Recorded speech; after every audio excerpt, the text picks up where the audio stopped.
Salut tout le monde, je suis super content de vous retrouver sur Carly's Cooking. J'espère que vous allez bien. Aujourd'hui, j'ai une recette vraiment cool pour vous, des Beagles arc-en-ciel. Il y a un endroit aux États-Unis où ils font fureur avec cette recette. Mais puisqu'on n'a pas tous la chance de se rendre aux États-Unis, aujourd'hui je vous donne ma version. Allez, on y va!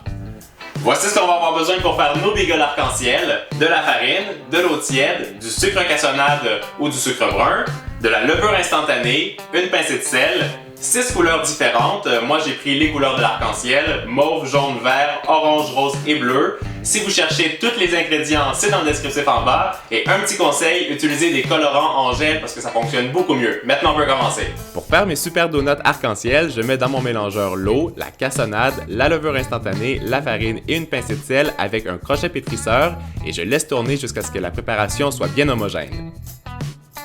Quand ça forme une boule, on pétrit légèrement sur notre plan de travail et on divise la pâte en 6 parties bien égales.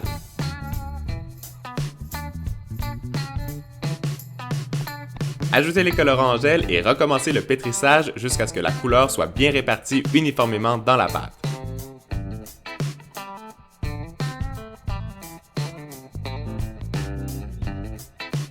Faites la même chose avec toutes les couleurs et entre chaque pétrissage, lavez-vous bien les mains parce que les colorants s'attachent.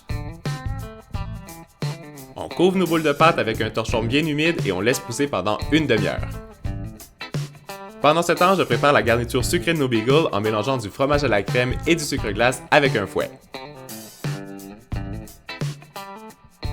Quand la pâte a bien gonflé, j'étale chaque couleur sur mon plan de travail en forme de rectangle. J'essaie de donner la forme la plus régulière possible et surtout, je n'utilise pas de farine même si la pâte est bien collante.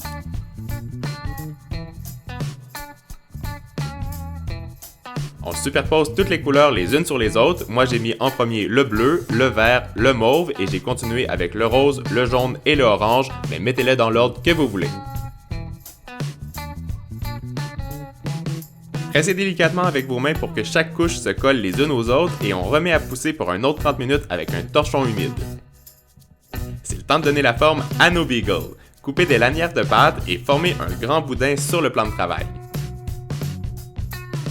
Entourez la pâte autour de votre main, tirez délicatement et soudez les extrémités en roulant sur le plan de travail. On continue avec tout le reste de la pâte. Vous allez voir, plus on en fait, plus on a l'impression de devenir un professionnel du bagel. Moi, j'ai réussi à faire 14 portions avec cette recette. Je poursuis avec la cuisson qui se fait en 2 étapes. Faites bouillir une grande casserole d'eau bouillante et ajoutez 2 cuillères à soupe de cassonade. Plongez les bagels dedans, laissez cuire 2 minutes, retournez-les et on les laisse cuire une autre minute supplémentaire. Remettez les bagels sur une plaque de cuisson et hop au four pendant 20 minutes à 220 degrés Celsius ou 425 degrés Fahrenheit. Pendant que ça cuit, je prépare la version salée en coupant plein de légumes colorés. Des poivrons jaunes, oranges, rouges, des tomates et des oignons. Une fois cuit, on coupe nos bagels en deux et tadam! On voit toutes les couleurs apparaître à l'intérieur. Pour les bagels salés, je mets un peu de mayonnaise et je superpose tous les légumes un par-dessus l'autre. Ça donne vraiment l'impression d'avoir un arc-en-ciel dans notre bagel. Pour la version gourmande, je tartine le bagel avec la préparation au fromage à la crème et au sucre glace et je saupoudre avec des vermicelles de chocolat coloré. Vous avez la version salée et la version sucrée de nos Beagles arc-en-ciel. J'ai vraiment hâte de savoir laquelle est-ce que vous préférez. Si vous avez des questions, vous me laissez un commentaire, ça se passe juste en bas. Et en attendant ma prochaine vidéo, n'oubliez pas de vous abonner à ma chaîne. Moi, je vous fais des gros bisous et je vous dis à très bientôt. Ciao!